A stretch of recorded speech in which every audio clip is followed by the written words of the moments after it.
Good morning guys, good morning to everyone, welcome sa akin vlog. Ayun siya guys,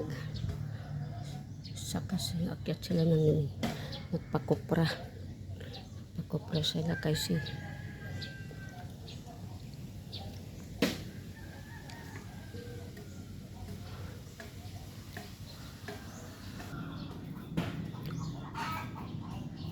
ang ganda ng sikat ng araw guys.